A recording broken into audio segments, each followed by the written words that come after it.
Welcome back. Sakima, Mr. Smooth Mullings, stayed on course for his second title in the Ray Nephew Contender boxing series after another exciting and thrilling split decision win over two-time finalist Tsetsi Davis in Wednesday night's first semi-final at the Jamaica University College. Whenever two of the island's best boxers, Sakima, Mr. Smooth Mullings, and the rejuvenated Tsetsi Davis clash in the boxing ring, they always keep the fans shouting with a level of excitement and counter-punching, and Wednesday night's 7-round contest was no different. Their semi-final was a repeat of the 2014 final for the welterweight title back then. But with Davis being a natural middleweight, he produced another workmanlike performance against the skillful Mullings. All three judges would have had some degree of difficulty scoring the fight, as each boxer traded blow for blow, making the scores very close from the opening bell. Davis served up his trademark powerhouse punches, while Mullings utilized a combination of body punches, which had the fans cheering on both boxers. At the end of the 7 rounds, Mullings, who was adjudged the winner on 2 of the judges' cards, 68-65 and 67-66, felt the right decision was made despite one judge scoring the contest 67-66 in favor of Davis. From the onset of the fight, I believe I control the pace of the fight.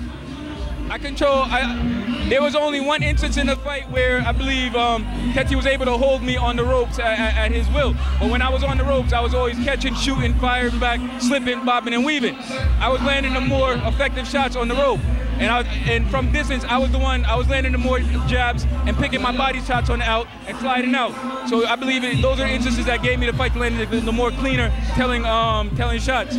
Davis also blamed the result on being back in the ring too early after his quarterfinal win on June 21. We all disappointed, but guess what? We're not vexed with no one. I think we just come to fight. Because you see, I didn't get time to prepare to settle myself because I fought a hard fight last week and back on next hard fight. So the body wear and tear and things. So I don't have nothing to take away, just good fight, and that's it. Mullings now awaits the winner of the second semi-final, which will be contested on July 12 between Jamaican Richard Frog Holmes and Canadian Phil Rose. This is a difficult fight for me to fight a Tsetsi Davis, a Richard Holmes, or any of the other Jamaican fighters because, you know, it's just like, they're my friends. So, but at the end of the day, this is business. So it's very difficult for me to say that I would want to fight those guys.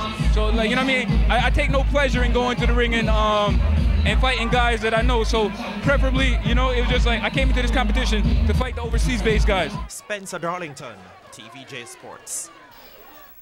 Meanwhile, Devon Concrete Moncrief had a unanimous win over Canadian Winston Matthews in their 5-round undercard middleweight fight at Jamaica on Wednesday. Both boxers were coming off Contender Series preliminary round losses, and it was Moncrief who demonstrated that he was in better condition. Moncrief was more aggressive from the start and he picked up the tempo throughout the fight, catching Matthews with crunching overhead rights. In the end, Moncrief won on all 3 judges' cards. But, you know, I'm a little bit comfortable because I never have to do too much work to make it weight. And, you know, if I get the amount of time to go lower, it does struggle me a little. But definitely, I lower me for fight. But I fight at 160, I do small for weight, and all the other man are big on me. So right now, I feel comfortable to get a picture tonight. We take me off fight last time, my last one day. So right now, I feel good. And I'm going to take me off to just continue to train harder.